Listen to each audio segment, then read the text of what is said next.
I'm so excited. I can't believe he did what he did. I thought Carmen and Bailey, we're here, the circus. I was hoping it was going to be okay. I had no idea it was going to be that good. I am busting. I am so excited. I have no idea how this season is going to turn out. The Pat McAfee Show just threw up the wrist for Shedeur Sanders, and NFL analysts are calling it one of the most dominant rookie performances they've ever seen. But here's what nobody's talking about. While everyone's celebrating, there's a brewing controversy behind closed doors that could completely derail Shedeur's meteoric rise. Former NFL quarterback Dan Orlovsky is practically begging the Browns to give him more reps. Cleveland media is losing their minds over the team's agenda, and insiders are whispering that despite his jaw-dropping debut, the organization might actually be planning to reduce his playing time. What they're about to do next will either launch a superstar or destroy one of the most promising careers we've seen in years. Now, what's good, football family? Your boy's back with another one, and today we're diving deep into something that's got the entire NFL world buzzing. Shedeur Sanders just put on a clinic in his preseason debut, and I'm not just talking about the stats. I'm talking about the way this kid commanded that field like he's been doing it for years. But here's where it gets spicy, and trust me, you're going to want to stick around for this, because what's happening behind the scenes is absolutely wild. While fans are celebrating and analysts are losing their minds over his performance, there's a power struggle brewing in Cleveland that could make or break this young man's career.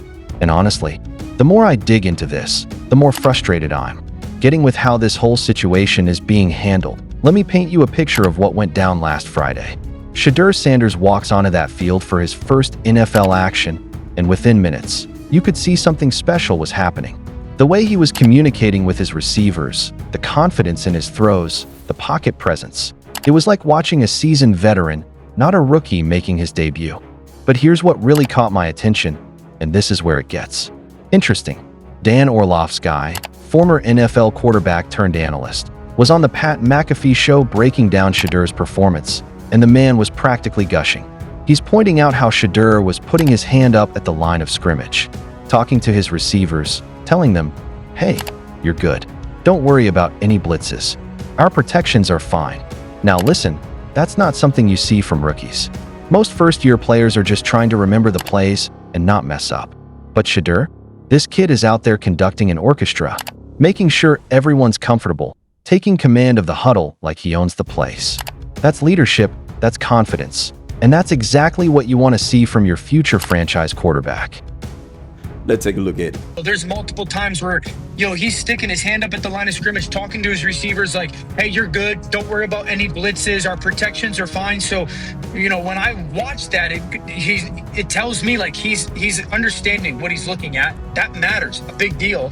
I think the thing that one of the things that I took away was he was pretty aggressive with the football.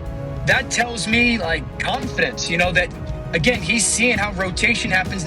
You walk away going, man, the operation was clean. He looked comfortable. You saw athleticism. The decision-making was spot on. Orlovsky went on to say that Shadur was being aggressive with the football, which tells him the kid has confidence and is seeing the field clearly. The operation was clean, he looked comfortable, showed athleticism, and his decision-making was spot on. Even had 2 or 3 drops that weren't his fault, so his stats could have been even better. But here's where Orlovsky really got my attention. He said, and I quote, "At some point, the Browns are going to have to sit there and go, we got to get him more reps against better competition with more of our higher-end talent." And then he dropped this bomb. "I've been in the camp, start. One of the rookies. I think it's really hard to not walk in there this week and be like, let's get them reps versus the ones with the ones and see what it looks like." And you know what happened next? The entire Pat McAfee Show crew threw up their wrists. Dan Orlovsky, Pat McAfee, the whole gang showing love to Shedeur Sanders. That's when you know you've made it. When you've got former NFL players and media personalities co-signing your performance like that. But hold up. Here's where this story takes a turn that's got me heated. And it should have you heated too. If you care about seeing talent get the opportunities it deserves, in a perfect world, after a performance like that, the coaching staff would be building on that momentum. They'd be giving Shadur more first-team reps, more opportunities to work with the starting receivers, more chances to prove that what we saw wasn't just a fluke. That's how you develop a franchise quarterback. You build on success. But apparently, we don't live in a perfect world, and the Cleveland Browns might have other plans. Now, I want to be fair here. Joe Flacco is clearly the starter right now. Nobody's questioning that. The man's got experience, he's proven, and he's going to be the guy week 1.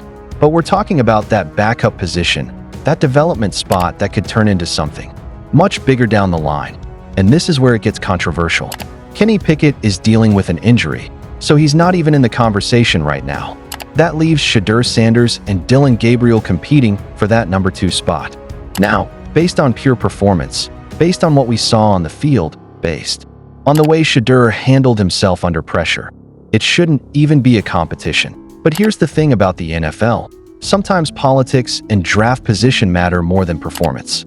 Dillon Gabriel was drafted in the 3rd round, which means the organization has invested in him, has expectations for him, and might feel obligated to give him opportunities regardless of what happened in that first preseason game. And that's exactly what's got Cleveland media up in arms. T. Rizzo from ESPN Cleveland went on an absolute rant about this situation, and honestly, everything he said made perfect sense. That he pointed out that in other organizations, when a rookie quarterback comes out and has a performance like Shadur had, they build on it. They give him more reps, more opportunities, more chances to develop over the course of the preseason. That's how you prepare a young quarterback for success, but not in Cleveland, apparently. Instead, they're talking about splitting reps between multiple quarterbacks, potentially reducing Shadur's opportunities despite his stellar debut.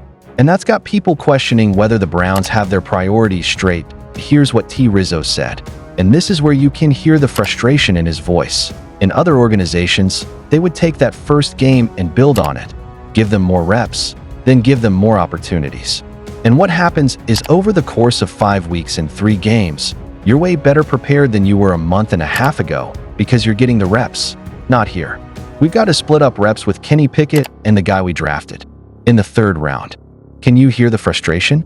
This is a guy who covers the team every single day, who understands what it takes to develop young talent, and he's watching the organization potentially waste an opportunity to build on something special.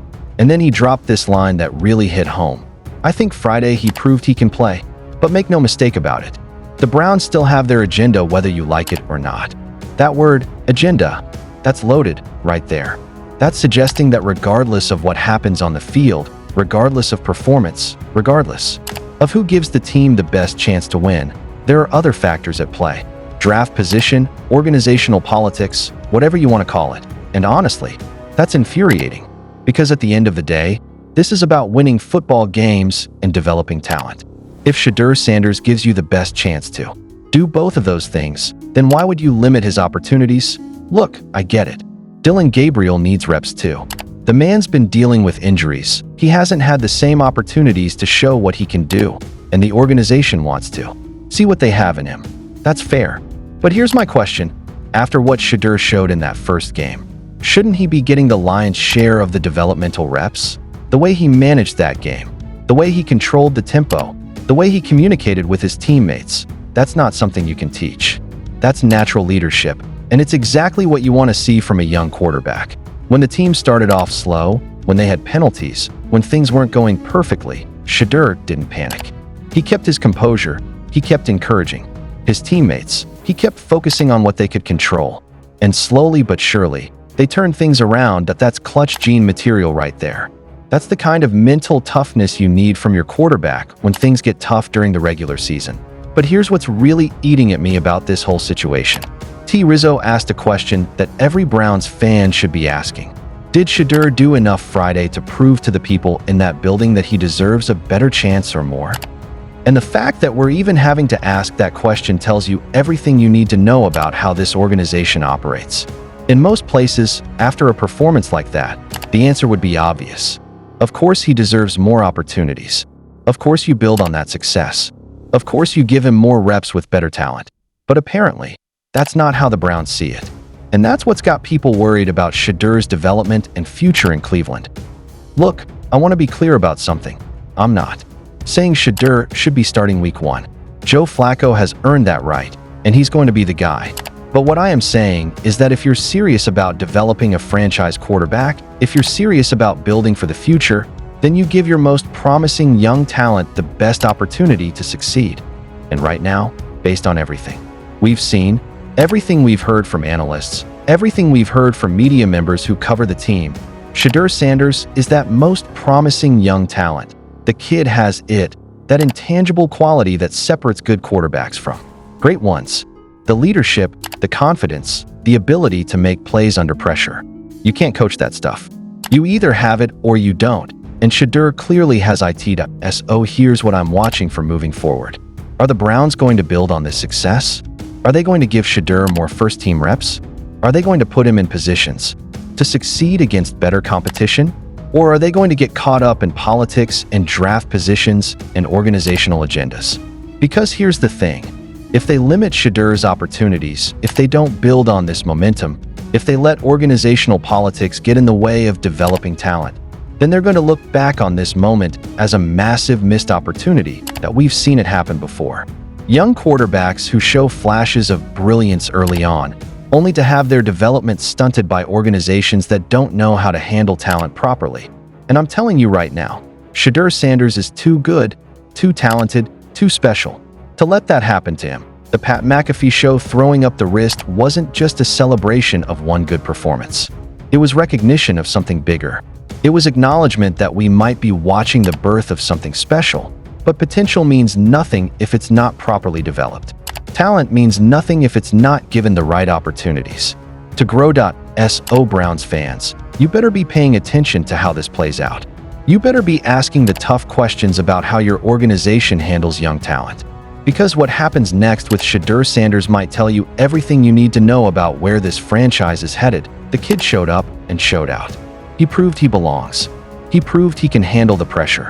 He proved he has that special something that separates good quarterbacks from great ones. Now it's up to the organization to prove they know what to do with that talent.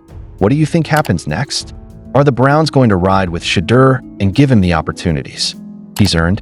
Or are they going to get caught up in politics and potentially waste one of the most promising young talents they've had in years? Drop your thoughts in the comments. I want to hear from you on this one because this situation has got me fired up, and I know it's got you fired up too. Make sure you hit that subscribe button and ring that notification bell because we're going to be following this story closely. This is just the beginning of what could be an incredible journey, and you don't want to miss a single moment of it. Until next time, keep that same energy, and I'll catch you in the next one.